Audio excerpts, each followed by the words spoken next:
Entonces iríamos con la presentación del programa. Vamos. Muy buenas noches, bienvenidos a La Palabra Empeñada, un espacio generado por Bibliópolis, Vive Cultura y Territorio. Un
Angie y Javier, cuéntenos Cuéntenos cómo cómo fue la motivación y el proceso para presentar el proyecto en este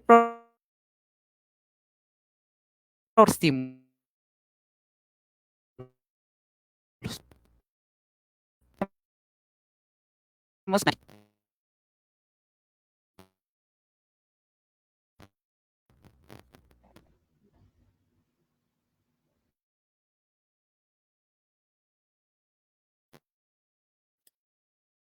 Angie, creo que vas tú.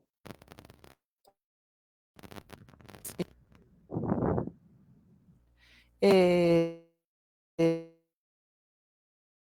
eh, Pero creo que estás muteada. es el momento, está un poco entrecortado. Ya.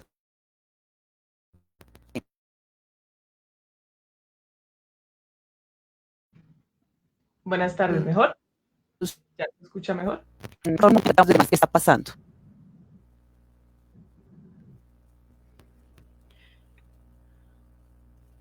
Yo te escucho bien. Eh, eh,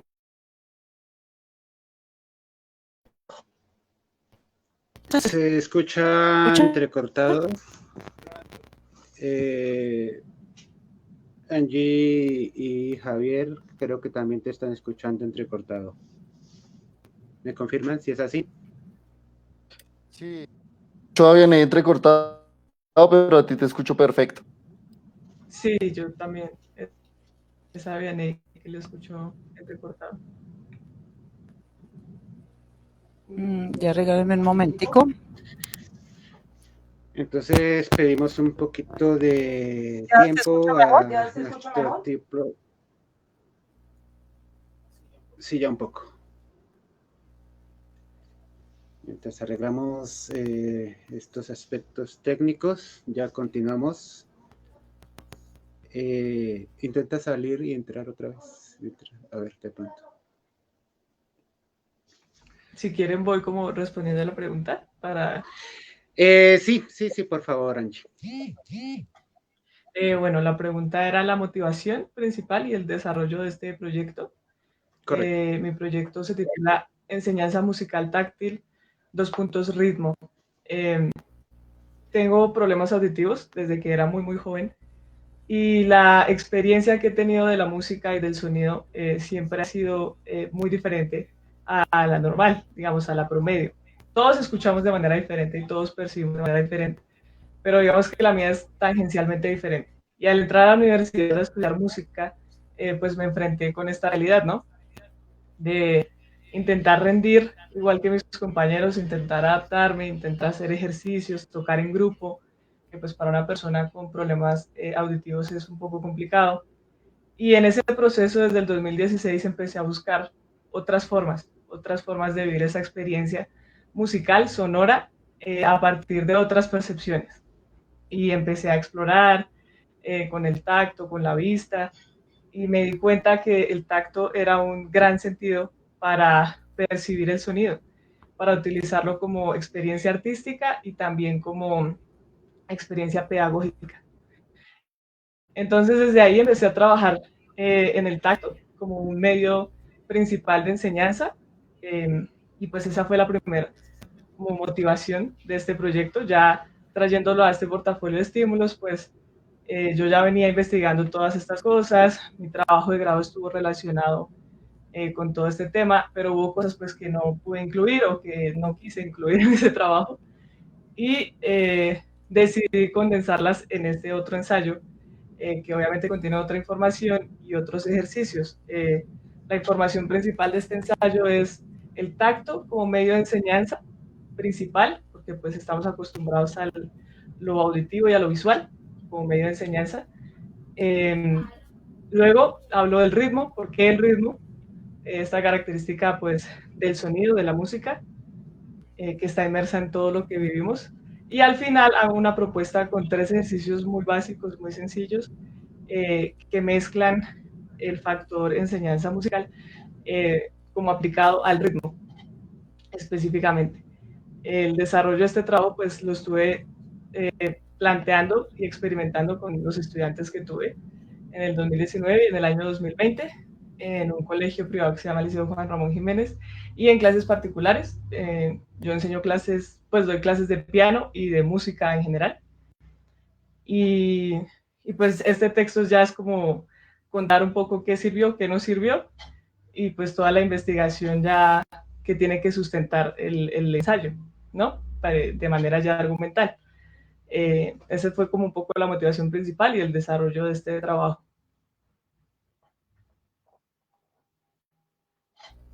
Muchas gracias, Angie. Interesante tu trabajo. Vamos a seguir con Javier.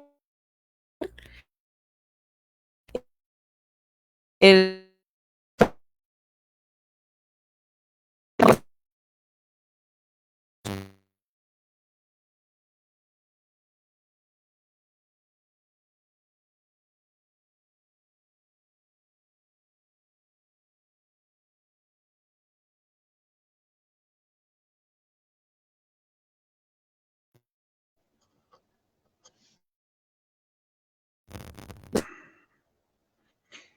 Parece que Vianney continuó con problemas de sonido, entonces continuamos con Javier. Entonces la pregunta para él es, ¿cuál fue la motivación y el proceso que te llevó para este proyecto que ejecutaste como ganador del Estímulo 2020? Bueno, buenas noches a todos. Muchas gracias a Bibliópolis por el espacio nuevamente, que hace 8 días sufrí también el internet, y también pues agradecer a la Alcaldía Municipal, al Instituto Municipal de Recreación y Deporte por esta oportunidad con los estímulos del portafolio del 2020 para poder investigar. Y pues bueno, pues mis motivaciones son varias. La primera, pues que quería hacer una pequeña investigación acerca de mi municipio, a esta Zipaquirá que quiero tanto. Tengo una afiliación particular con Zipaquirá y me siento muy identificado con estas tierras, pese a que mi familia no es de acá, sino que son migrantes. Y este trabajo, de una u otra manera, me ha ayudado pues, a comprender algunas dinámicas del municipio.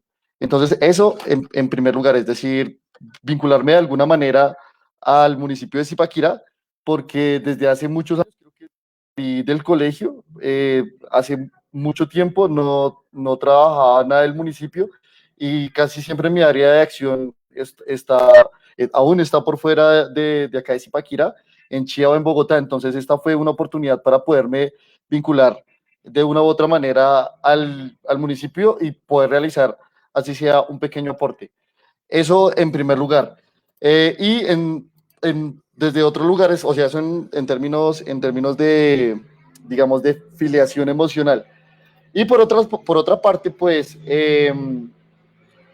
para hacer este proyecto tuve pues varias motivaciones adicionales, y es por los entornos sociales. Y en los entornos sociales Em, pues, o sea, pues mi trabajo se llama la celebración de los bicentenarios en Zipaquirá, las representaciones históricas en la transformación urbana. Es decir, lo que yo pretendo mostrar es cómo a través de las celebraciones urbanas Zipaquirá se ha ido renovando, eh, pues hacia la periferia, precisamente por todas las urbanizaciones y las megaobras, pero también hacia el interior, hacia el centro mismo. Y esta renovación comenzó desde el siglo XXI. Y esta renovación que se hizo se ancló con las fiestas del Bicentenario. Entonces, a medida que han transcurrido estas 2 décadas, se han hecho una serie de cambios físicos, de infraestructura, y todos ellos los han anclado con elementos del pasado. Y pues particularmente me interesó eso. Entonces, hay varios amigos que de hecho me hacían esas preguntas porque a veces el proceso de la independencia no se entiende muy bien y se piensa que es solamente un año o una fecha particular. Yo la vez pasada contaba que una amiga de hecho me preguntó en el 2010, pues fue lo del bicentenario de la independencia, pero esa era la del 20 de julio. Y el año pasado me volvió a preguntar, ¿cómo así? ¿La independencia no fue hace 10 años? Entonces, ¿por qué hay 2 independencias? Entonces, explicarle a la gente, contarles cómo ha sido este proceso de la independencia, que no solamente fue una fecha, ni fue un año, sino que, o que solamente hay una independencia, sino que realmente son varias, y por eso se celebran varias fiestas patrias. Me llevó también a pensar en este proyecto, es decir, cómo se entiende, cómo entienden las independencias las personas, cómo de una u otra manera lo perciben y cómo eso en el tiempo también se ha celebrado. Y al llevarlo al tiempo, a entender cómo en el tiempo las gentes han celebrado estas fiestas, me he dado cuenta que de una u otra manera esas fiestas siempre o esas celebraciones siempre han impactado, influido de una u otra manera al país. Y me concentré en 2 momentos del pasado.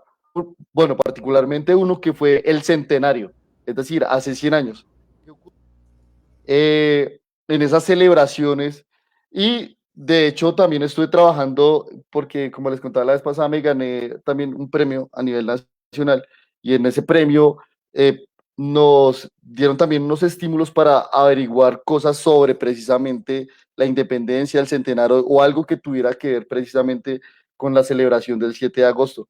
Entonces, eso me llevó a averiguar qué había y en esas averiguaciones, por ejemplo, de cosas en Bogotá que me parecieron muy interesantes, que se inauguraron para el 7 de agosto de 1919, que fue la del centenario, como por ejemplo la inauguración de los bomberos de Bogotá, que era una estación moderna, eso implicaba acueducto, por ejemplo, la inauguración del tranvía eléctrico, que antes era tirado por bueyes y caballos, lo pasaron con rieles de metal y alado por electricidad. Por ejemplo, la iluminación eléctrica que comienza a expandirse por esos años acompañado de la casa de los Samper, que de hecho también funda los cementos.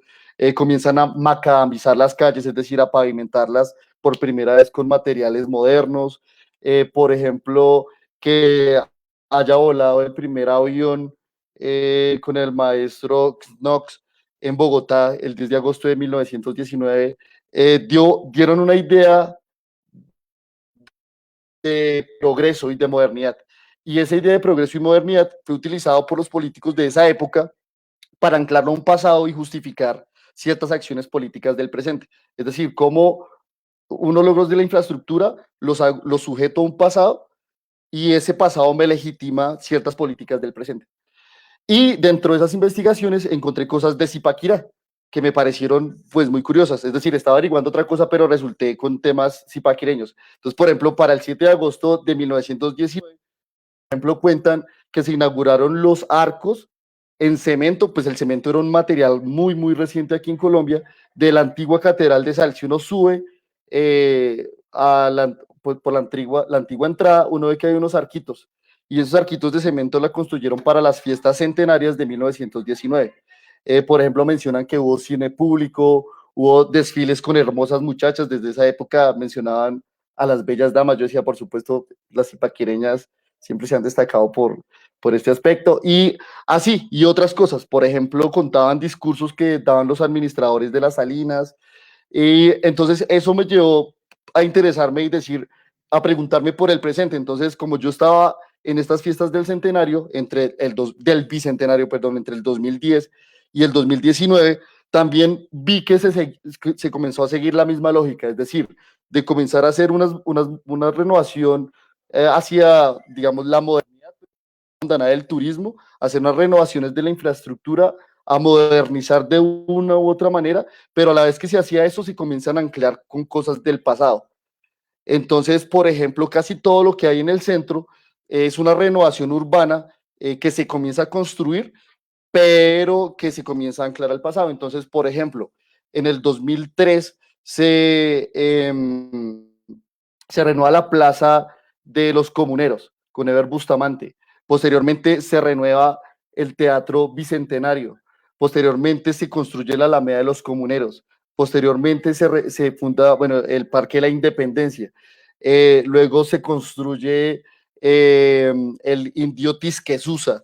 Después de eso, el Simón Bolívar, que está ubicado en la Alameda de los Comuneros. Y también inauguran una avenida que se llama 7 de agosto, en conmemoración precisamente de la fiesta. Entonces, lo que yo veo es que hicieron una serie de renovaciones, esas renovaciones hacen una sucesión histórica. Entonces, eso me interesó y precisamente por eso el tema de mi trabajo era averiguar precisamente por esas representaciones históricas, cuál es la significación real de esas representaciones históricas en la renovación urbana que hace Zipaquirá. Y precisamente me llevaron varias cosas a esas, dentro de esas una emocional, una que fue académica y que por carambola rebotó a mi municipio, y la tercera es para entender precisamente en el municipio en donde yo vivo y las cosas que me rodean.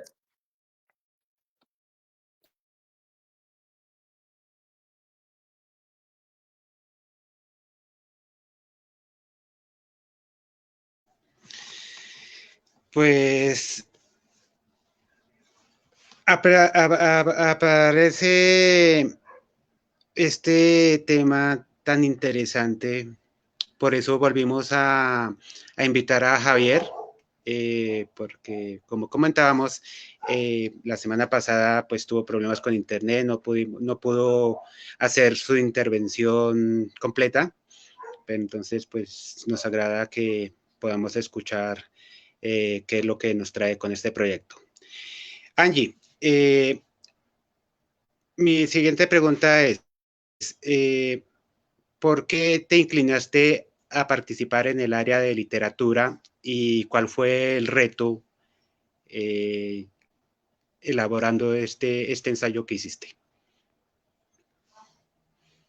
Bueno, es una gran pregunta.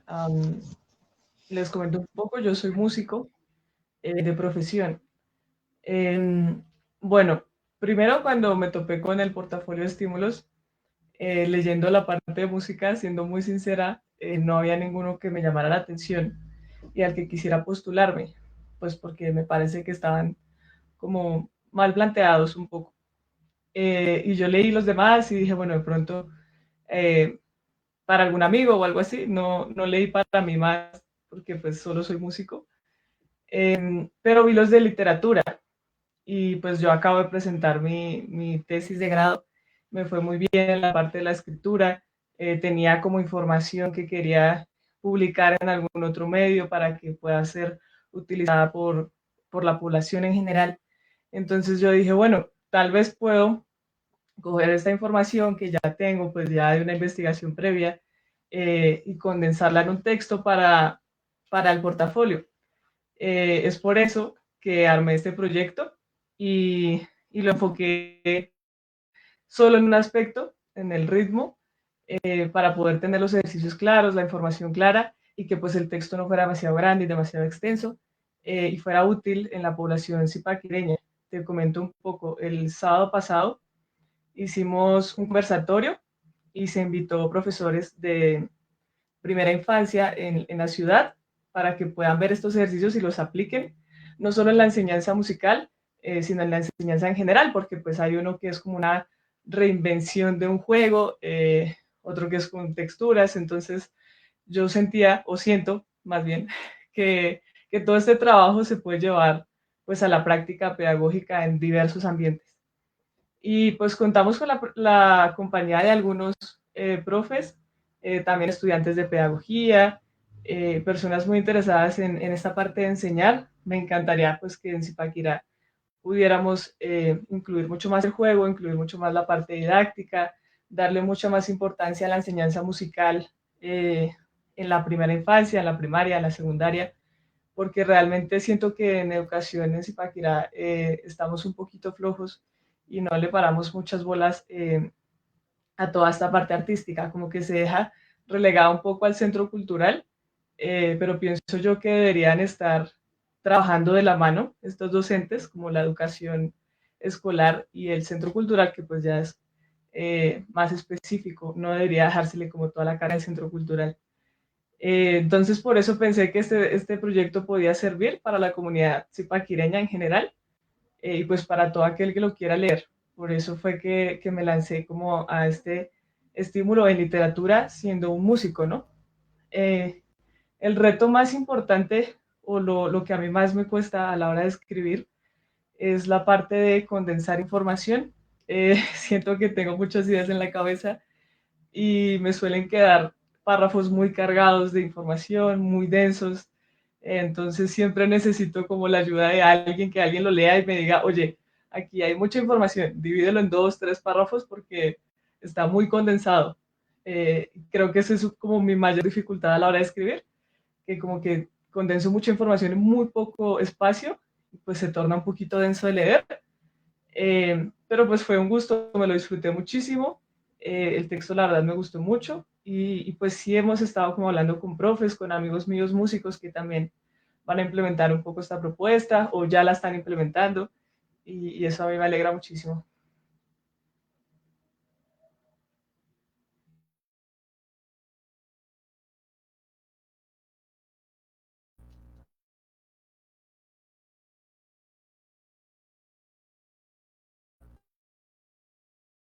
A él. Teresa, él. Tengo, general,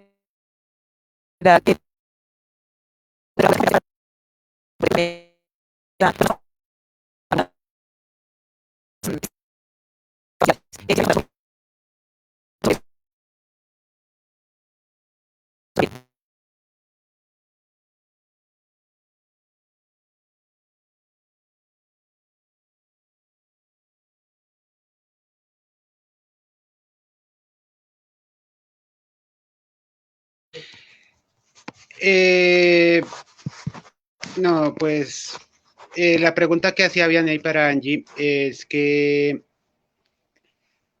tiene por entendido de que tú trabajas también con discapacidad, que nos contaras un poco sobre cómo es ese proyecto. Bueno, no he tenido como tal la posibilidad de trabajar con gente en condición de discapacidad. Solo he tenido 2 estudiantes que tenían déficit de atención y uno problemas serios de aprendizaje del lenguaje.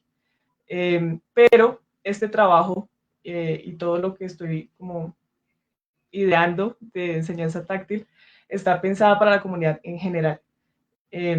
Siento yo que cuando se habla de inclusión se excluye un poco a otras comunidades. ¿Por qué? Porque se crea un sistema aparte, diferente, para enseñarle a esas personas.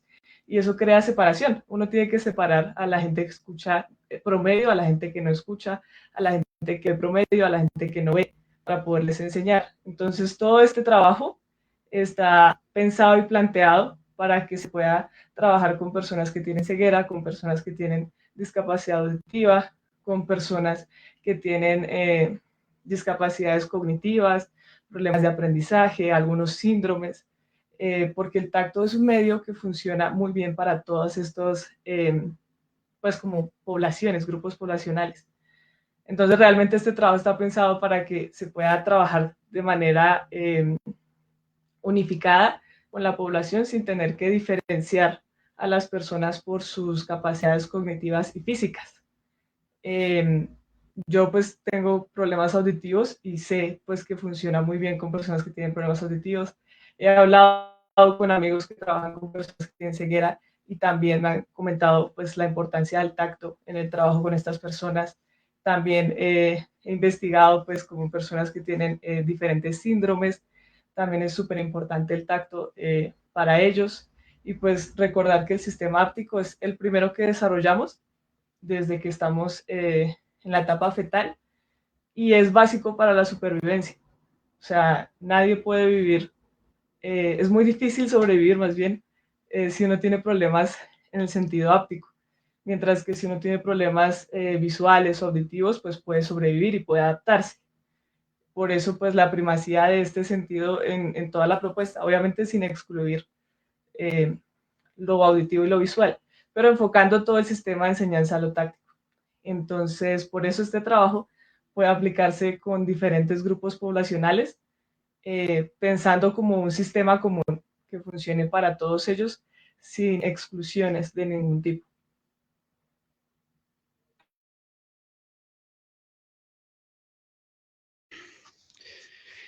Es muy interesante lo que planteas, Angie. Vamos a continuar con Javier. Javier, una pregunta. ¿Tu proyecto hacia qué población va enfocado? ¿Tú lo ves como un elemento pedagógico o qué otra área pretendes abarcar? Sí, mi trabajo yo lo veo como un trabajo pedagógico. Es decir, hay estudios, pero hay estudios que son muy de historia, pero muy hacia el pasado, porque normalmente toda la gente tiende a preterizar la historia, y preterizarla quiere decir que se entiende la historia como cosas de un pasado y de un pasado remoto, pero realmente esa no es la concepción de historia en general, sino que también existe, por ejemplo, historia del tiempo presente, historia contemporánea, etcétera, etcétera. Los trabajos de historia que hay en Zipaquirá pues son de grandes maestros como Guillermo Quevedo Sornosa, el maestro Luis Orjuela y otros autores que yo utilicé. En mi texto lo que intenté rescatar fueron autores de acá del siglo XXI, creo que son zipaquireños que han estudiado a Zipaquirá. Entonces hay un joven de apellido Galvis que trabaja precisamente cómo fue la transformación de la población zipaquireña en la segunda mitad del siglo XX. Hay otra muchacha que se llama Nayibe, no recuerdo en este momento el apellido, pero es de la Universidad Javeriana, que estudia artes visuales e intenta estudiar los caramelos, la tradición de los caramelos en Zipaquirá, y también hace un ejercicio, son ejercicios más contemporáneos. Entonces, precisamente mi trabajo entra ahí y también entra como un trabajo pedagógico, es decir, que la gente se entere cuál es el presente, porque a veces el presente se oscurece entre tantos hechos que eh, lo más evidente es lo que menos uno entiende. Y así creo que nos pasa en Zipaquirá, es decir, a veces como que lo más cercano es lo menos comprensible. Y precisamente mi trabajo es para hacer comprensible ese presente que nos está afectando de una u otra manera a todos, y que tiene varias lecturas y varias interpretaciones. Entonces, precisamente es pues para todas las personas, empezando por mí mismo, es decir, para entender los sitios donde me muevo, los sitios que recorro día a día, saber por qué están ahí ubicados, cuáles son las significaciones que eso tiene, cuáles son las implicaciones políticas que ha tenido, y también conocer pues un poco de ese pasado de las representaciones que están ahí, el enlace con el presente. Entonces yo creo que es un trabajo, pues, de hecho es un primer paso nomás, porque el trabajo es muy corto y yo creo que ese trabajo da para hacer cosas más grandes, pero en ese primer paso sí es entender algunas de las lógicas de esta renovación urbana y su enlace con el pasado en Zipaquirá, en el centro.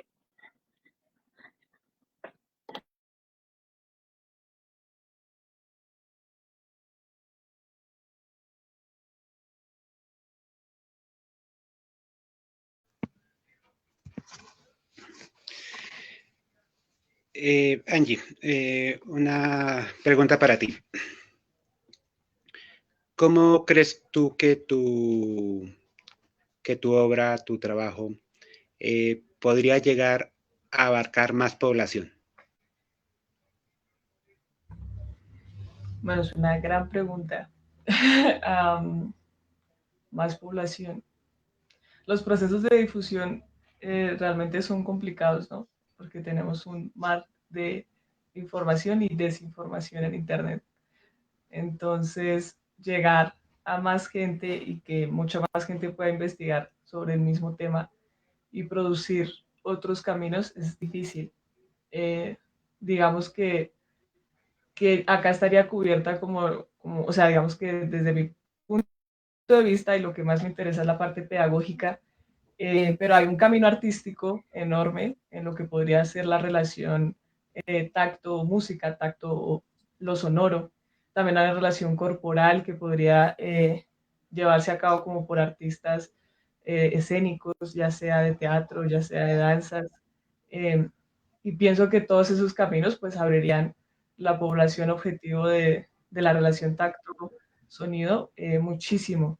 Digamos que yo estoy muy enfocada en la pedagogía, es lo que a mí más me gusta, más me interesa, pero creo que sí, creo que llevarlo por el lado artístico como tal, de la música, del sonido, pues abriría muchos más campos y podría afectar muchas más poblaciones. Porque claro, ya tocaría a personas como artistas que ya están formados y que quieren explorar nuevas cosas en diferentes áreas, en la música, en la danza, en el teatro, inclusive en la literatura, si se quisiera escribir sobre el tacto como medio principal de percepción de la vida. No sé, se me ocurren como cuentos o historias de ese tipo que no he leído mucho. Entonces creo que sí, creo que llevándolo por el lado artístico podría abrir un campo poblacional enorme que pues yo no estoy abarcando con esta propuesta pedagógica, pues Bueno, principalmente. Javier, eh, ¿cómo cree él que, o sea, o él cómo vio dentro de su proceso investigativo el conocimiento de la historia que él está trabajando en los zipaquireños? ¿Realmente sí la conocen o es historias desconocidas? Javier, en el proceso que tú llevaste de investigación, ¿cómo ves a la población zipaquireña? Eh, nosotros realmente tenemos un conocimiento de la historia que nos rodea, de la historia que hay detrás de los monumentos, de nuestro verdadero pasado. ¿Cómo percibiste mediante tu investigación todo esto? Bueno, es que hay dos puntos de vista. Bueno, y de antemano quiero leer los autores que averigüé que son ellos, sí que me parece importante mencionarlos, que son Suyerinayibe Colmenares Triviño, que es la chica de la Javeriana y que hizo una tesis de pregrado en artes visuales que se llama así, Zipaquirá entre lo salado y lo dulce. Y por otra parte está otro muchacho que se llama Juan Pablo Galvis y él escribió una tesis de historia de la Universidad de los Andes en el año 2004, que también es una tesis de pregrado, que se llama Una historia suburbana de Bogotá metropolitana, el caso de Zipaquirá 1950-1980.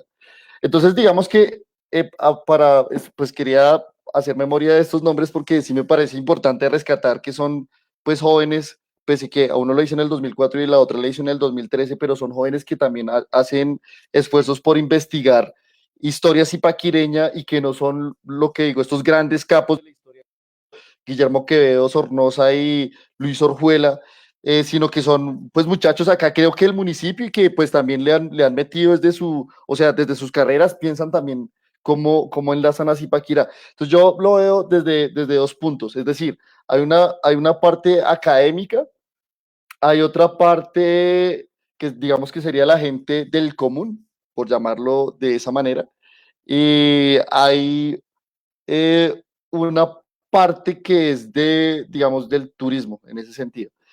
Entonces, digamos, la parte académica, considero que sí hay unos buenos estudios de Zipaquirá, se han hecho unos buenos trabajos, pero lo que digo son por estos grandes tipos y demás. Y a esos tipos normalmente solamente se le acercan personas académicas. Entonces, hay gente que lo conoce en Zipaquirá, es decir, si uno le pregunta, incluso habría que hacer un sondeo, eso sería un estudio, por ejemplo, preguntarle a los pelados de Guillermo, del colegio Guillermo Quevedo Z, bueno, ¿qué tanto saben quién fue Guillermo Quevedo Z y qué hizo? Y cuáles son algunas de sus obras y por qué es importante. O, por ejemplo, preguntarle a los pelados de acá de Luis Orjuela, venga, ¿quién fue Luis Orjuela? ¿Y qué hizo? O por ejemplo, preguntarles a los del Santiago Pérez, ¿no? Que pues, Santiago Pérez fue un presidente liberal colombiano cuando estábamos en la época de los Estados Unidos Libres de Colombia. Pero si uno indaga, digamos, a este común de las personas, la mayoría no tiene mucha relación o no tiene conceptos claros de los procesos de la historia ni de Colombia ni de Zipaquirá. Yo diría, no hay un estudio certero sobre eso, pero por percepción lo es y lo es por la siguiente razón. Lo es porque desde 1984 quitaron la clase de historia en Colombia.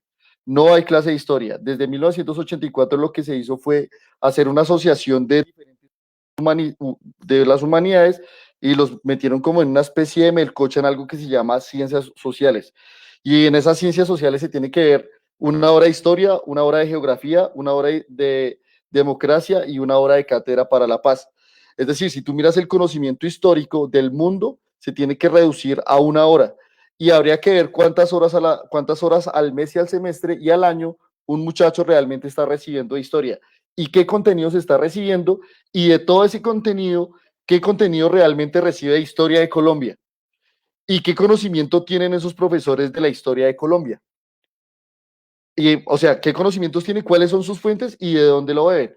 Porque muchos de esos profesores que son de historia no son historiadores y normalmente lo que hacen es replicar discursos que vienen de personas que difunden la historia de muy buen corazón y que lo hacen a veces muy bien, pero a veces no, el relato son más de rumores que estudios ciertos. Entonces, por ejemplo, uno escucha a determinadas personas que por radio a veces difunden, a veces por televisión, y replican cosas que realmente no son ciertas porque los estudios académicos no terminan permeando esa difusión. Entonces, digamos que el común de las personas pues no tiene esa familiaridad con la historia y no es culpa de nadie realmente, es decir, no es culpa porque, es decir, por ejemplo, si yo miro en mi colegio, realmente también el conocimiento en historia también fue muy pobre, pero no es por culpa de mis profesores, sino porque hay un sistema que se encarga de eso. Y por otra parte, otra es el conocimiento del turista, que el turista tal vez resulta sabiendo más cosas de Zipaquirá que los zipaquireños y resulta a veces sabiendo más cosas, si son extranjeros, más cosas de Colombia que los colombianos. Entonces, por ejemplo, digamos, a veces al turista le interesa saber, por ejemplo, quién fue el cacique Tisquesus, así sea por una guía. Entonces dice, ah, mire esta estatua y lo termina leyendo. Pero si uno le pregunta al zipaquireño promedio, pues, ¿quién fue Tisquesusa? Pues dicen, pues un cacique, bueno, pero el tipo que concipa, pues probablemente no sepa. O por ejemplo, si uno pregunta, bueno, ¿quiénes fueron, por ejemplo, los comuneros? Que está en el himno de Zipaquirá y todo el asunto.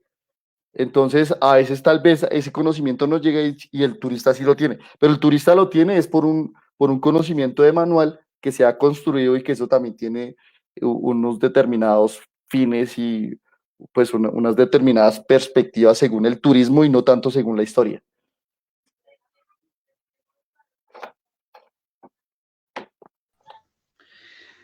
Pues es muy cierto lo que dices, Javier.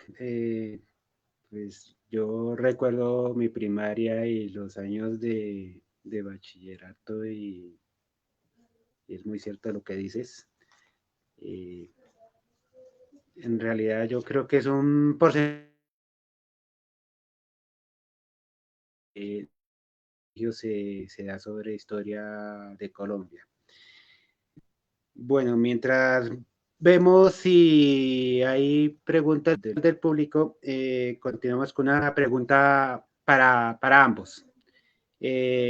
Comenzamos con Angie y continuamos nuevamente con Javier. La búsqueda de generar memoria histórica es un común denominador en algunos de los proyectos ganadores. ¿Qué nos falta para poder generar este proceso de conocimiento de la historia en nuestro municipio como primera instancia?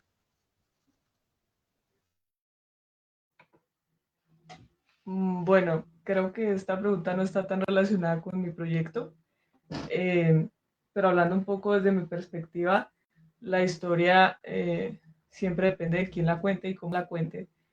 Y los relatos históricos pueden ser peligrosos o pueden ser positivos o pueden variar muchísimo de persona a persona.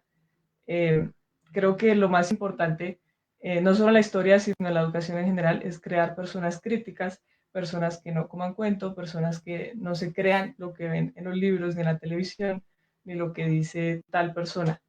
Eh, por ejemplo, pues yo leeré el ensayo de mi compañero Javier y lo miraré y diré, sí, está chévere, no sé qué, pero voy a ir a confrontar datos y a buscar, porque no tengo por qué creerle a él. Así como él lee mi ensayo, se va a buscar y mira qué se puede debatir o qué es correcto o qué no. Creo que lo más importante es eso, crear como esa capacidad de discernir y de decidir, de no comer entero, de no porque tal persona es maestro y doctor y tiene tales títulos, entonces es el que más sabe y hay que creerle, porque no. Sobre todo con la historia es muy complicado porque los historiadores lo cuentan todo desde su perspectiva, obviamente, como seres humanos, no pueden ser robots. Y, y pues pueden idealizar o pueden satanizar cosas, llevarlas a extremos que tal vez no tienen. Creo que lo más importante en la educación es eso. Y también el generar interés por aprender, que los chicos quieran experimentar cosas, quieran buscar, quieran leer. Por ejemplo, el compañero mencionó los caramelos de Zipaquirá, eh, pues el caramelito rojo. Si yo escucho la canción de Jorge Velosa que se llama Caramelito Rojo, que la hizo pensando precisamente en Zipaquirá, y la escucho y digo, venga, ¿qué es el caramelito rojo? Voy, la busco, miro, si pudieras hasta Zipaquirá a probarlo, saber qué sabe. Una señora que lo haga y preguntarle cómo se hace, de dónde nació esa tradición, porque pues las fuentes primarias siempre son las mejores en cuestiones históricas. Siempre una fuente primaria es mucho más valiosa y la información oral es mucho más valiosa, o me parece a mí, que la información escrita por grandes académicos que no están inmersos en las sociedades y que hablan desde cómo lo ven, desde una perspectiva muy ajena. Como, pues se ven el ejemplo sobre tribus amazónicas y cosas de este tipo que hablan de estas tribus y de estas sociedades desde su perspectiva civilizada, muy entre comillas. Y entonces los pintan de una forma y no se dan cuenta y no lo entienden desde su cosmovisión, desde su forma de ver, sino que lo ven desde afuera y lo cuentan desde afuera y entonces uno se cree esa idea que está contando el segundo o el tercero o el cuarto que lo vio. Me parece mucho más interesante y mucho más fideligno acudir a fuentes primarias y buscar siempre, si se puede, personas que lo hayan vivido, personas que sepan que hayan estado ahí y cuenten una versión de la historia. Pues eso sería un poquito. No, pero excelente, excelente respuesta y te felicito por esa postura. Eh, Muy acertada además. Javier, entonces la misma pregunta. ¿Qué nos falta para poder generar este proceso de conocimiento de la historia en nuestro municipio como primera instancia? Sí, bueno, pues mi postura es creo que un escepticismo tan radical como la de la compañera Angie, sino, es decir, yo sí considero que hay ciertos saberes que las personas tienen, porque es decir, si uno se pregunta, digamos, lo que está diciendo la compañera, irá por la persona, la fuente primaria, pero la fuente primaria también se podría criticar y habría que preguntarse la intención, y, es decir, se cae en un nihilismo epistemológico porque siempre se preguntaría qué hay detrás y detrás y detrás.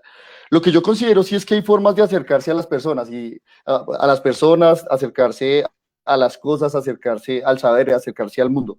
Y dentro de ese acercamiento, de una u otra manera, la realidad también lo termina permeando a uno y uno también termina permeando esa realidad.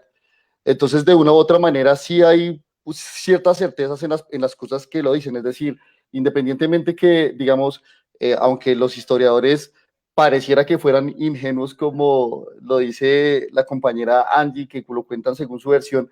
Habrá que ver cuál postura de la historia, porque hay muchas escuelas de la historia que, es decir, hacen esos planteamientos. Por ejemplo, aquí en Colombia desde 1964, cuando se fundó el Departamento de Historia y que se profesionaliza la historia y que la historia la hacen profesionales. Creo que deja de ser un poco ingenuo. Entonces creo que, digamos, el país tampoco creo que discierne esas dos posturas. Una que es la historia patriotera, esa historia que muestra virtudes, que es ejemplarizante, que es procera, que es de mártires, que es la que está en Zipaquirá y que fue la que creó la Academia Colombiana de Historia en 1902 y que es casi la que manda la parada en Colombia en historia, entre otras porque ese es el brazo cultural histórico del gobierno. Y precisamente la Academia Colombiana de Historia y las demás academias, como la Academia del departamento, como la Academia de Zipaquirá de Historia, que está ahí al frente del Teatro Magdalena y que nunca la abren, eso lo comandan ellos porque son los que lo financia el Estado. Entonces, digamos que hay una historia, que es esa historia que se mueve en los manuales, que es la de los grandes próceres, los grandes acontecimientos, la fecha, la batalla.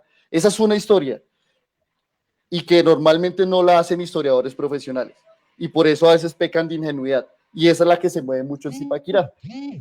No sé, por ejemplo, cuestionar acá en Zipaquirá por qué la fiesta de los mártires zipaquireños y realmente qué fue lo que aportaron, por ejemplo. Digamos, la Plaza Zapata, que es la Plaza de la Independencia, precisamente, pues ahí no murió ningún prócer, ahí no murió Agustín Zapata, para empezar por ahí. Pero ¿por qué la nombraron Agustín Zapata? ¿Qué intenciones políticas había atrás de eso? Bien, ¿y por qué luego, en lugar de nombrar una plaza en honor a ellos, al final terminan mandándola a una periferia que es el Parque La Floresta? Y bueno, es decir, se resimboliza y ahorita le colocan el ejército, entonces colocan un comunero con un militar al lado del obelisco de los mártires. Bueno, en fin, pero esa es una parte que es la parte patriotera. La otra parte es la parte académica, que eso ya tiene que ver con más escuelas, más ramas, eh, más perspectivas historiográficas que ya son un poco más abiertas, por ejemplo, en Europa, lo que se hace en Estados Unidos. Entonces ya se hace, por ejemplo, historia cultural, historia de los subalternos, historia de la mujer, nueva historia política, bueno, en fin, es decir, historia económica, historia social, de lo que quieras. Pero esa es la que casi no llega a la gente. Esa es la que casi no llega a la gente. Entonces, digamos, en esa segunda versión de la historia, creo que los historiadores son un poco más críticos y uno cuando lee las introducciones, normalmente ellos sí se hacen, o sea, parten de una pregunta, pero no suponiendo que lo que van a hacer lo que van a decir es una verdad, sino lo que se va a hacer es un acercamiento a una realidad, no más. Entonces, no pecarían. Y yo considero que los libros sí guardan ciertas verdades, pero obviamente esos libros están sujetos a debate. Y es de la forma como tú te acerques a un fenómeno. Es decir, no queriendo decir que, por ejemplo, lo que está en el texto de Angie, yo poner que de antemano está mal o es mentira. Yo lo que supongo cuando me acerco al texto de Angie es que ella tiene una forma de acercarse a la realidad desde una perspectiva, sin que sea subjetivista. Entonces, digamos, para empezar, digamos, en ese caso, digamos, para hacer entender estos procesos históricos, yo sí considero que, digamos, bueno, antes de empezar a hacer memoria y demás, yo sí considero que de una u otra manera lo que hay que pensar no es, o enseñar, no es enseñar historia, sino a pensar históricamente, que es diferente. Y es enseñar a pensar cómo se construyen los procesos históricos y cómo cada vez que uno o sea, lo que digo, la historia no es el pasado, sino la historia de lo que estamos haciendo todos y cada uno de nosotros. Y cómo eso, de una u otra manera, tiene unos procesos que vienen del pasado y que tienen unos efectos. Y precisamente entender esos cambios es hacer pensar históricamente.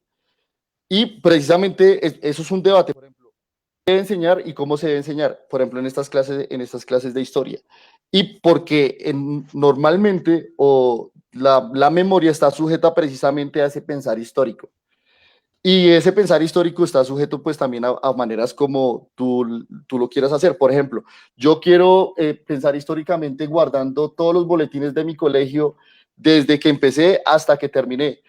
Yo quiero hacer la genealogía de mi familia.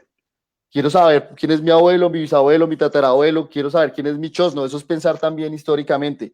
Y, por ejemplo, ¿qué sentido tiene de hacer eso? Entonces, digamos, por ejemplo, enseñar a pensar históricamente creo que ayuda a cimentar precisamente y a difundir esto que se llama también la memoria.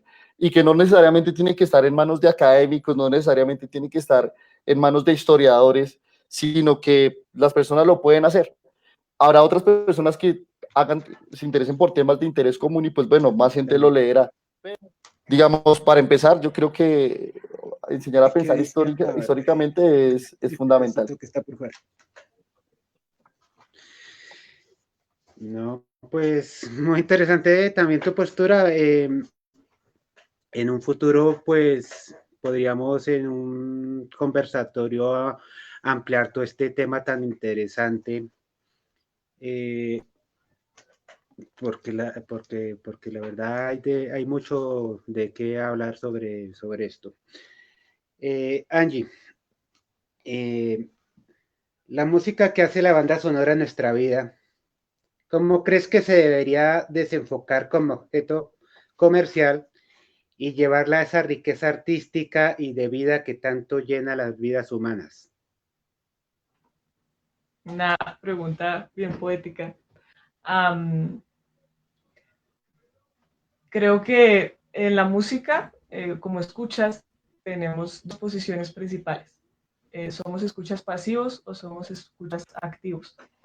Creo que la comercialización actual, las formas de escucha actuales con celular, con audífonos, con aplicaciones, nos han llevado mucho más y cada vez más a ser escuchas pasivos.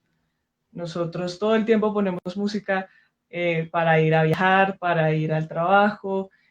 Cuando estamos haciendo trabajo ponemos música, cuando vamos a lavar la loza ponemos música y nos estamos convirtiendo cada vez más en escuchas pasivos.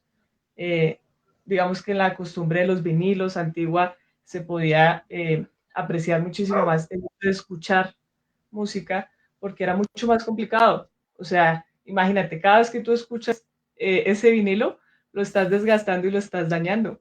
Literal, se está acabando. Entonces, escucharlo requiere que tengas toda la actitud ahí enfocada, ya sea escuchando o bailando, pero disfrutando de esa experiencia artística al máximo.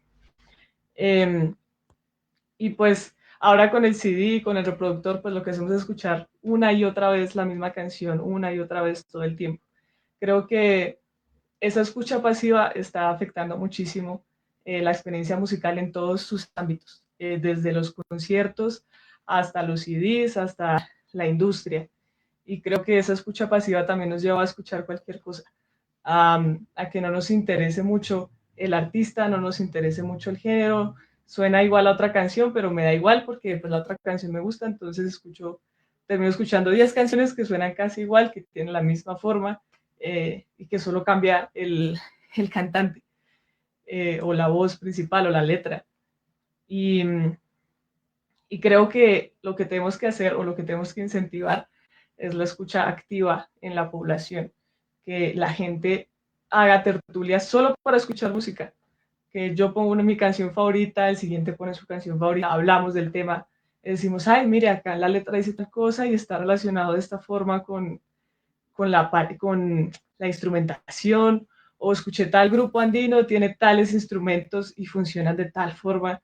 Eh, Ir a un concierto a escuchar música, no a tomarnos selfies, no a grabar con el celular, porque cuando uno está grabando no está escuchando realmente la música, está viéndola a través de un celular y está escuchándola de fondo. Eh, Creo que es más eso, creo que hace falta que todos nos enfoquemos en esa experiencia artística y sonora y empecemos a escuchar música realmente prestándole toda la atención que se merece esa experiencia de la vida pues tan bella, tan edificante, y de sacarla un poco también de nuestra vida cotidiana. Pues en mi experiencia particular, Yo no escucho mucha música porque no me gusta tenerla de background, no me gusta tenerla de fondo, no me gusta sentir que no le estoy poniendo cuidado porque estoy haciendo otra cosa. Prefiero hacer esa otra cosa enfocada, hablar, lo que sea, chévere. Y si voy a escuchar una banda, entonces me siento, me pongo mis audífonos, súper importante porque audífonos de balaca o con computador o con reproductor, porque pues el celular se come parte de la experiencia.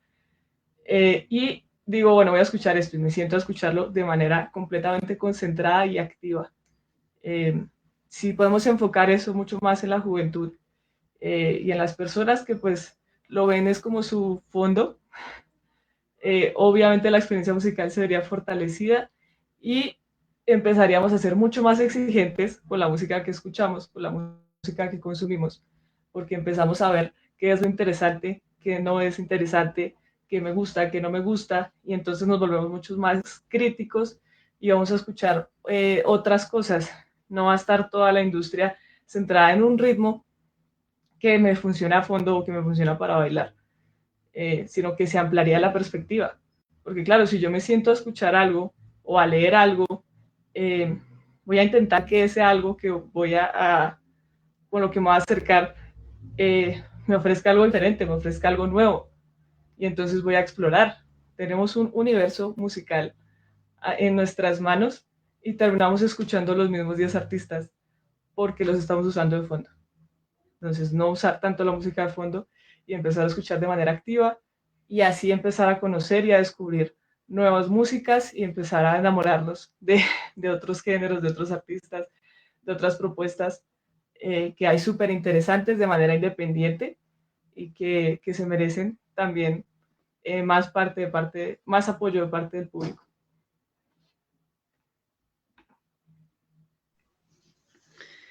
No, pues fue también una respuesta muy poética, muy profunda. Y además pienso yo pues que la música es una de las artes que todos tenemos en común. En mayor o menor grado nos hace un todo, porque todos la compartimos, todos la escuchamos, todos la apreciamos, como digo, en mayor o menor grado, pero es una de las pocas artes que creo que toda la humanidad tenemos en común. Una pregunta para ambos. Podemos continuar con Angie primero. ¿Qué importancia tiene para ti el portafolio de estímulos en la expresión y comunicación del arte? Bueno, me parece que el portafolio de estímulos, no solo el de Zipaquirá, sino todos los que hay a nivel nacional, incentivan precisamente la creación o la divulgación de trabajos que muchos estamos haciendo, que muchos estamos interesados y que no sacamos a la luz, sino es por esta propuesta. Creo que es realmente motivador para uno sentir que ganó un portafolio, no sé qué pensará mi compañero, si también se emocionó cuando se vio en la lista o no, pero es emocionante. También es bueno para las hojas de vida de los artistas, porque pues eso ya tiene como un peso y uno lo puede incluir para conversatorios, para charlas. Entonces sí me parece que incentiva pues obviamente económicamente, pero también como de manera, ¿cómo decirlo? Como que lo hace a uno seguir haciendo cosas y querer divulgarlas y querer construir y crear porque sabe que alguien lo va a ver y sabe que alguien lo va a escuchar y sabe que va a haber una divulgación detrás. Hacer todo uno solo es muy complicado que mucha más gente lo conozca. Por ejemplo, si yo hubiera escrito ese ensayo sola, ¿dónde lo hubiera publicado? ¿Dónde lo hubiera compartido? ¿Sí? No hubiera tenido este espacio que agradezco profundamente. Entonces, sí, creo que es como ese saber que uno tiene una plataforma detrás que lo ayuda, lo motiva a uno a crear y a divulgar.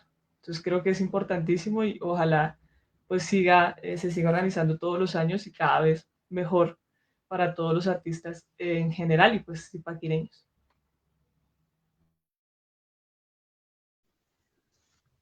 Javier, la misma pregunta. ¿Qué importancia tiene para ti este estímulo para la expresión y divulgación del arte?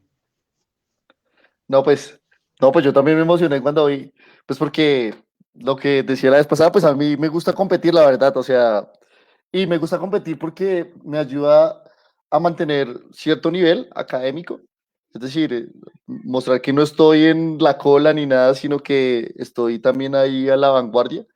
Y eso me exige, es decir, no tanto, bueno, sí, yo creo que en el fondo hay una gran parte de vanidad también ahí, es decir, porque no, pues participé y no gané, y entonces que me hizo falta, porque los otros que hicieron para ganar y porque yo no hice eso, bueno, en fin, es decir, como que uno mismo se cuestiona esas cosas, pero en general sí pienso que, digamos, estos estímulos ayudan a divulgar sí, pequeñas investigaciones o adelantos, estudios que la gente está adelantando en diferentes sentidos. Es decir, digamos, el trabajo académico, que es como lo que dice Angie, digamos, si yo esto lo puedo escribir también, lo puedo escribir y busco una revista para publicarlo, pero eso prácticamente no lo lee nadie porque eso son para académicos, que era lo que ahorita hablábamos, es decir, eso lo lee por ahí, lo lee la mamá de uno y le lee pues los hermanos y ya, pero de ahí, es decir, a menos que alguien haga una investigación muy particular,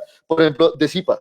Entonces, digamos, yo puedo escribir sobre Zipa, lo publico en una revista y ya, y hasta que alguien por allá en unos años vuelva a revisar qué es lo que de las dos tesis que mencioné, quién sabe cuántos han leído esas tesis que ellos hicieron con tanto esfuerzo y que realmente son trabajos que valen la pena. Pero a mí me parece que estos estímulos tienen algo muy particular y que es muy positivo, que es la divulgación.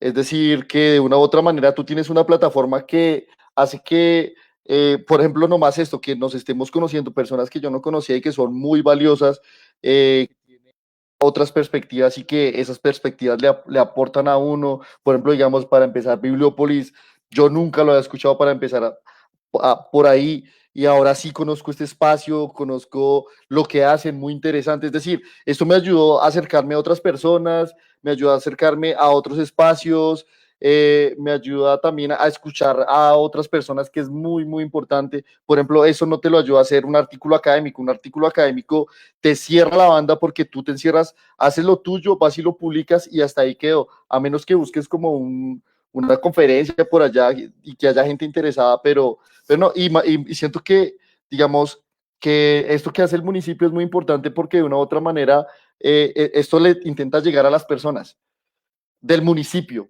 del municipio. Y por ejemplo, digamos, en este caso, nosotros que estamos acá conversando y todo el asunto, y me parece súper interesante, pero sé que otros compañeros, por ejemplo, han hecho puestas en escena en teatro, haciendo memoria o también historia, como se quiera decir, con fotografías. Sé que, por ejemplo, otros han salido allá también, músicos han hecho puestas en escena, performance. La otra vez veía unos en la ciclovía y la gente se acercaba también, participa, interactúa. Eso me parece muy poderoso de estos estímulos. Y en general de las convocatorias que se hacen, porque de una u otra manera eso ayuda a difundir el conocimiento y no se queda para un grupo académico cerrado y para una discusión que a veces se vuelve banal, y esas discusiones sí se vuelven más una cuestión de egos, porque es para mirar a ver quién es el que más sabe, quién es el que más se impone, cómo le critico el trabajo al otro, no, sino acá es como más de, venga, podemos aprender, primero aprende uno puede hacer una pedagogía con lo que uno ha hecho a ciertos grupos y en últimas eso ayuda a la circularidad del conocimiento y esa circularidad me parece fundamental. Entonces, que pues radicalmente, eh, pues los estímulos pues sí han servido pues para bastantes cosas.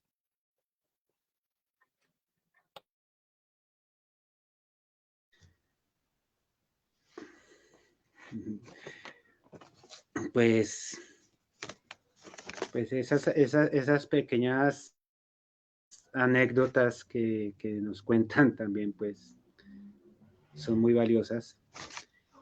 Y pues personalmente, si yo hubiera sido ganador, pues también me hubiera sorprendido y creo que estaría así como en los zapatos de ustedes. Una pregunta también para ambos, pero bueno, aunque no aplica tanto para Angie, pero me gustaría saber su opinión. Eh, ¿Cómo creen que los artistas independientes del área nos podemos organizar para llevar a cabo el proceso de la recuperación de la memoria histórica?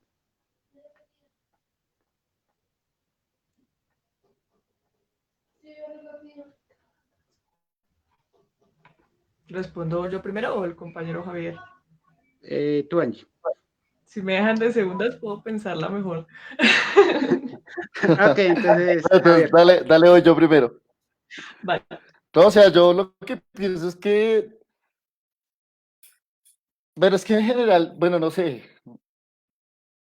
bueno, es que no sé, o sea, realmente lo que pienso es que a veces la literatura tiene algo particular, una lectura más para un cuerpo social que para el individuo. Entonces, digamos, así como está construida la forma de leer, está construida la forma de escribir, y la forma de escribir no es comunitaria, sino la forma de escribir es individualizada. Entonces, eso conlleva que tú te apartes de los otros. Y el trabajo literario es eso. Es decir, bien sea que escribas cuento, ensayo, que escribas poesía, que escribas un diario, una crónica, bueno, da igual porque, es decir, escrito es escrito, bueno, y acá se puede armar también una polémica, pero es decir, lo que pienso es que de una u otra manera todos estamos aislados. ¿Yo qué creo que se debe hacer para solucionar eso?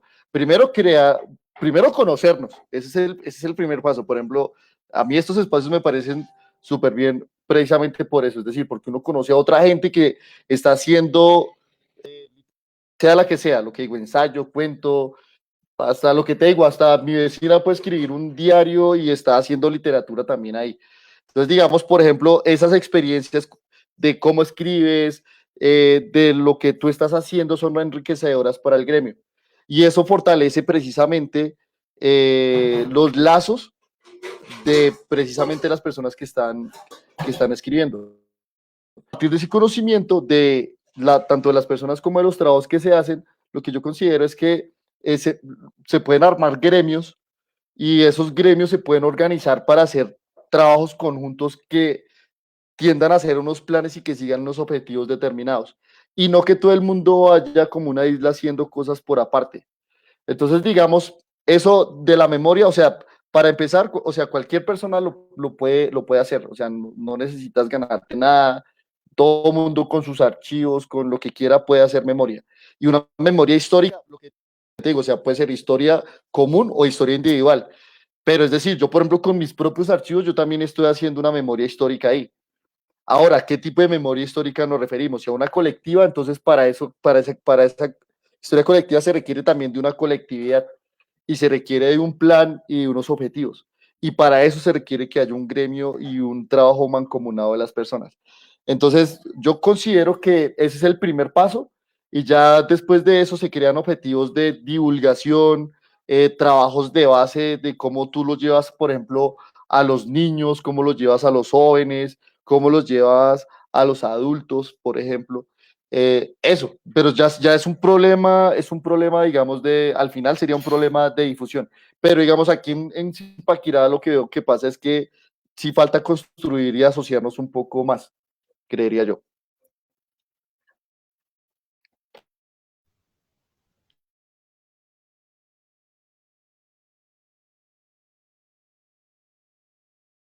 Creo que estás muteado.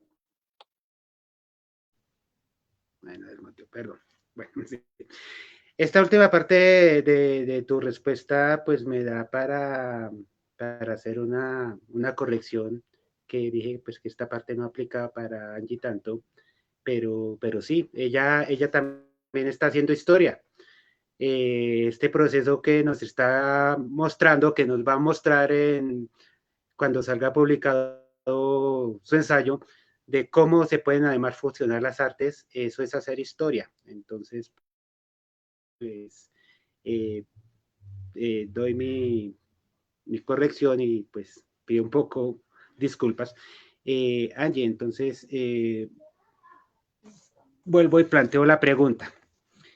¿Cómo crees que los artistas independientes del área nos podemos organizar para llevar este proceso a cabo de la recuperación histórica? Bueno, estoy muy de acuerdo con el compañero Javier.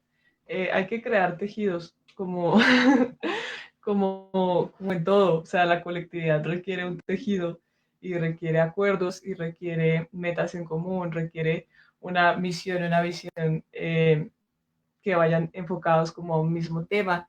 De pronto plataformas, el uso de plataformas digitales, ya todos nos volvimos unos duros con el 2020. Entonces, empezar a utilizar como estos medios digitales, empezar a utilizar las reuniones vía internet o lo que sea, que pues facilitar mucho la vida por no tener que desplazarse, para empezar a hablar sobre este tema pues de la historia, ¿no? En la literatura es complicada la colectividad, eh, mucho más que en otras áreas artísticas, más que en el teatro, la danza, por ejemplo, o la música.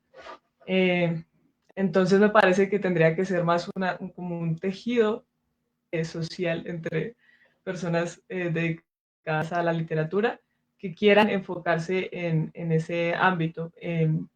Claro, lo que dices es muy cierto. Yo estoy haciendo historia, suena genial. Pero no estoy tan interesada en relatar procesos históricos o en hacer una recuperación histórica de eventos. Me interesa más como proponer hacia futuro. Entonces, tendría que articular pues ya de otra forma con gente que tenga pues ideas similares o que quiera investigar como lo mismo que yo estoy buscando. Entonces creo que sería más como lanzar una propuesta abierta en una plataforma, puede ser Facebook o con los estímulos o acá en Bibliópolis, invitar mucha gente y ver a quién le interesa este camino y empezar a construir como una organización, un tejido y desde ahí ver, ya dividir funciones, ya escribir, es la parte más importante y ya pues todo el proceso de divulgación, pero pues sí estoy muy de acuerdo con el compañero Javier.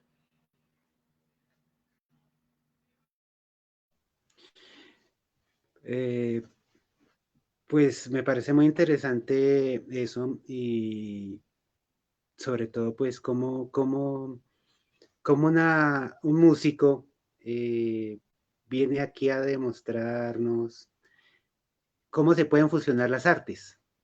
Y a esto último que dijiste, me gustaría, digamos, hacerte una sobrepregunta.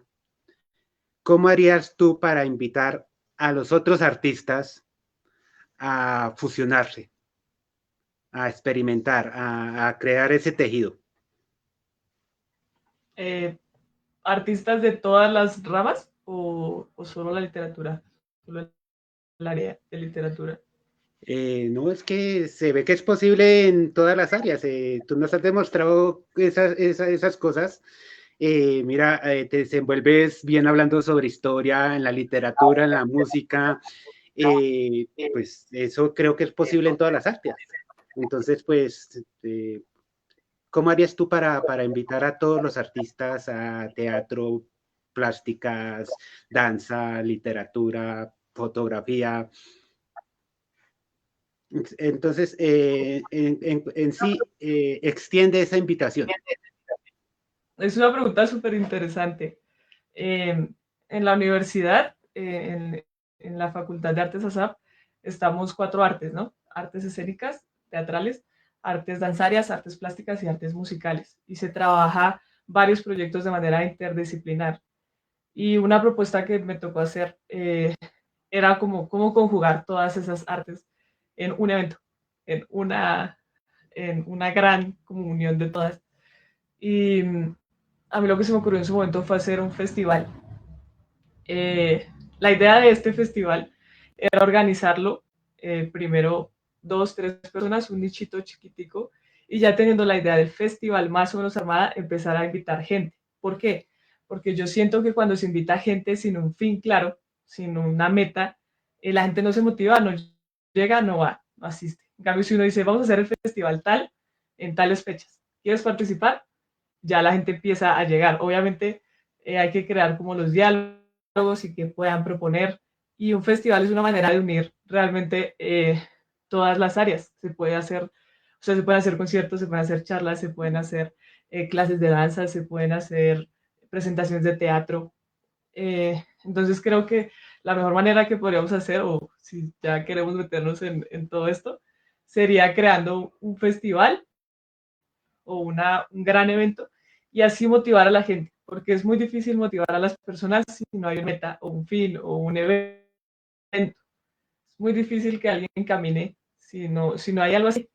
Entonces sería como un nichito que arme un evento grande en términos generales y hacer una convocatoria pues ya abierta en toda Zipaquirá, intentar divulgarla por radio, por televisión, por los canales de la alcaldía, para que así el que quiera pueda participar y ya de esa manera pues poder llegar a un evento que sería muy ambicioso y muy chévere de todo. Sería un sueño realmente poder mezclarnos todos, juntarnos todos en un gran evento o festival. Sería muy, muy chévere. Pero creo que lo primero es crear como ese evento para poder invitar a la gente por todos los medios posibles y ya empezar a trabajar pues de manera muy comunal.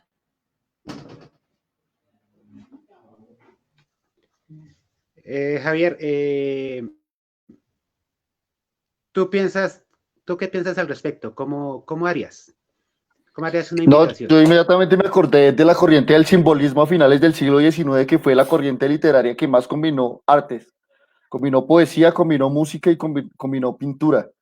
Entonces, digamos, no sé, estuvo Baudelaire, pero a Baudelaire los artistas del momento le hacían, pues, en su texto de Las Flores del Mal y demás, le hacían los gráficos a Baudelaire y además eso tenía una expresión musical.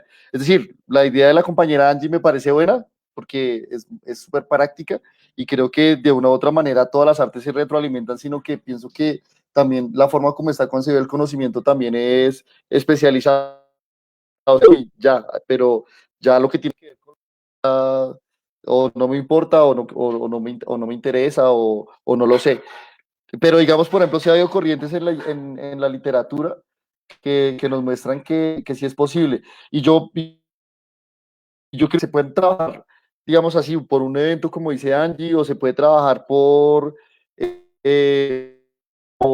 no sé, y que ese proyecto.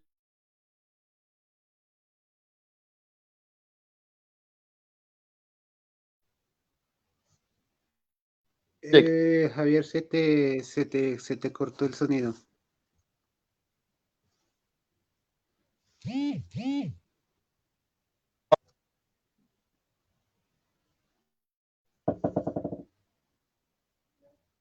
Mm, bueno, mientras miramos a ver si se arregla el sonido de Javier.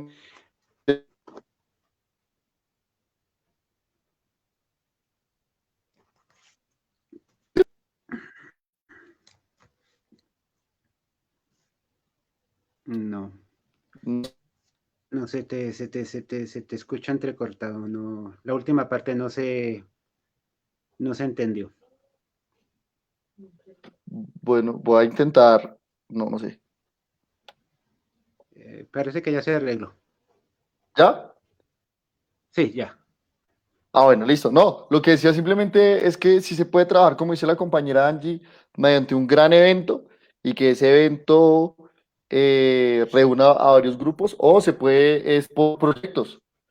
Un proyecto bajo una misma temática que reúna a varios artistas. Por ejemplo, pienso en el que acabaron de hacer para el Día de la No Violencia contra la Mujer, que me pareció un proyecto súper interesante y que creo que dos artistas hicieron un mural y ese mural iba contra la violencia. Pero ahí, por ejemplo, yo creo que también ahí cae perfectísimo la música, perfectísimo, y se pueden hacer composiciones o puestas en escena al respecto, y yo creo que también cabe la poesía ahí, caben análisis de investigación al respecto de lo que está pasando, caben, por ejemplo, no sé, cuenteros, es decir, yo pienso que bajo un tema se pueden agrupar varias personas y cada uno puede aportar de una u otra manera, estilo como hizo el simbolismo en el siglo XIX.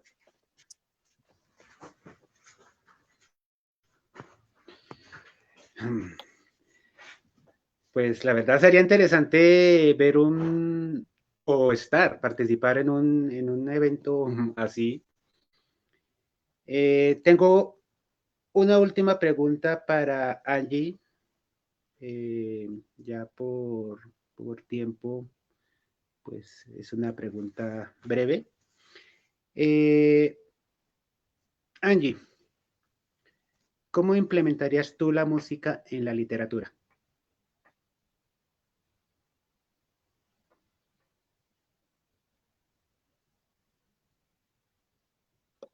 Estás muteada. Estás motivada, Angie. Sigues muteada. Hola. Ahí. Ya ahora sí. Lo siento.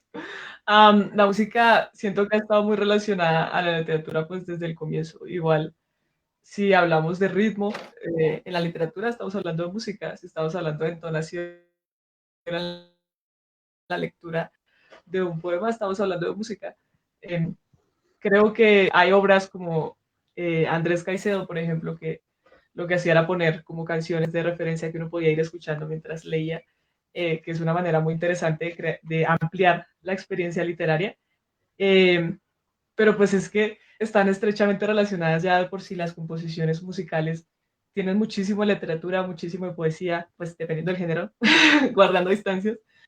Eh, pero creo que ese tipo de poemas o de cuentos o de historias que son relatadas con un músico que va improvisando en tiempo real, según lo que va sintiendo, lo que el texto le está haciendo sentir, me parece que es una de las formas más bellas de relacionar la música y las letras. Y se ha hecho bastante, pues en lecturas de poemas y esto, puede haber como un músico, pianista, guitarrista, flautista, improvisando en tiempo real con lo que va sintiendo. Me parece que es una manera muy bella de relacionar la música y es lo que yo haría para relacionar la música a la literatura. Que mientras alguien más lee algo que yo escribí, yo voy a ir improvisando en el piano o algo así. Me parece que sería como la propuesta más que más me gustaría a mí.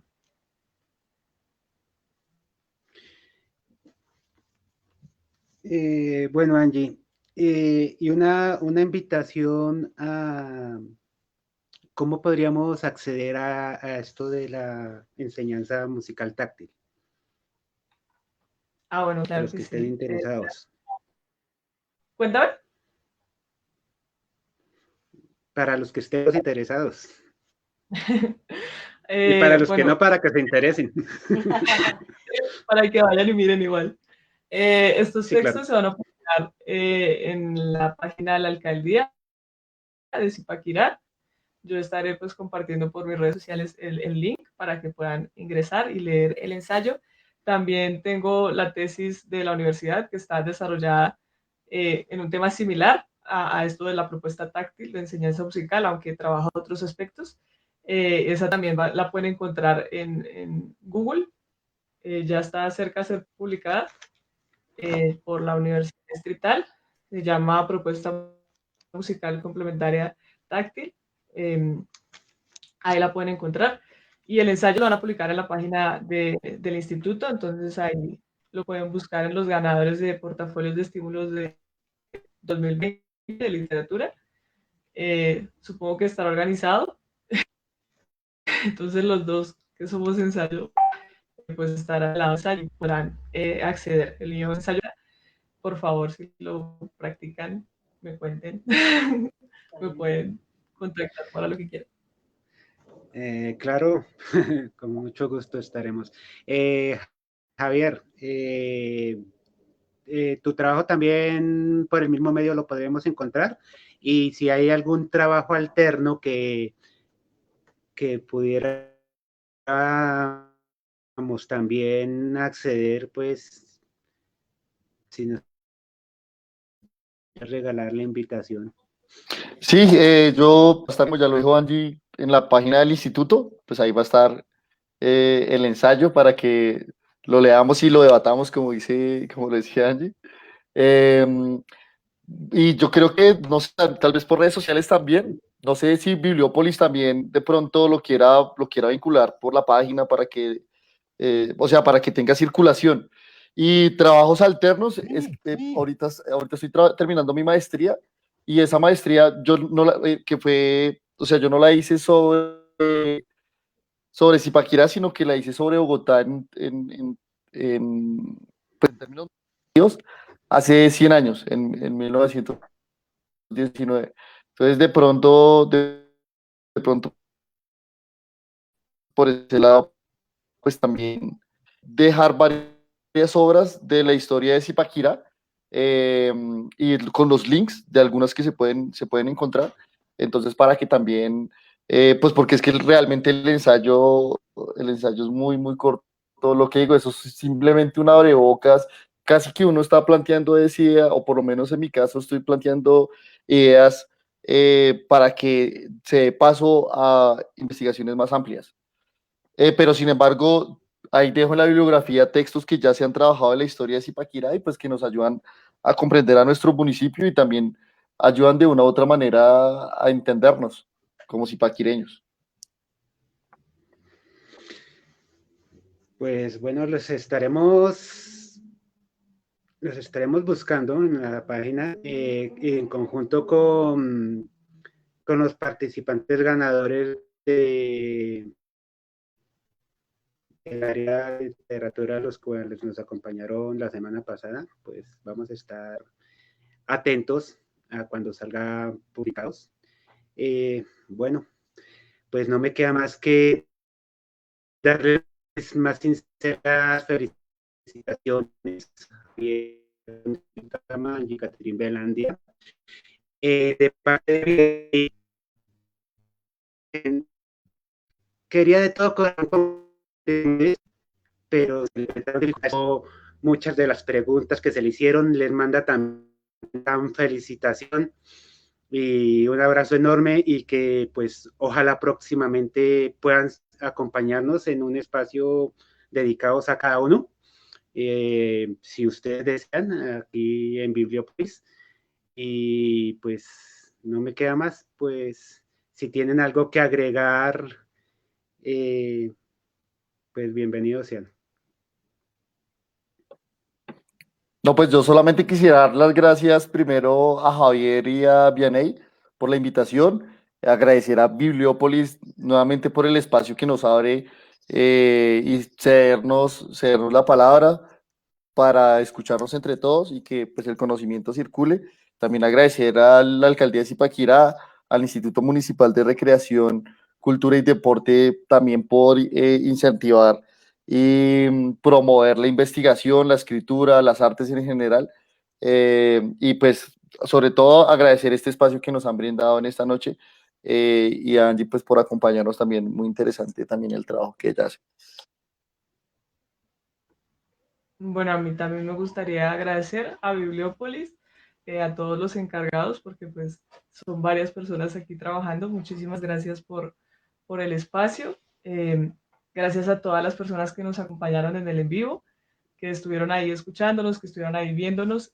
Ojalá les haya gustado, les hayan interesado estos dos temas, y lo demás que propone Bibliópolis. Y pues al compañero, a la compañera Vianey, que pues fue quien me invitó a este espacio, muchísimas gracias. Que tengan una linda noche.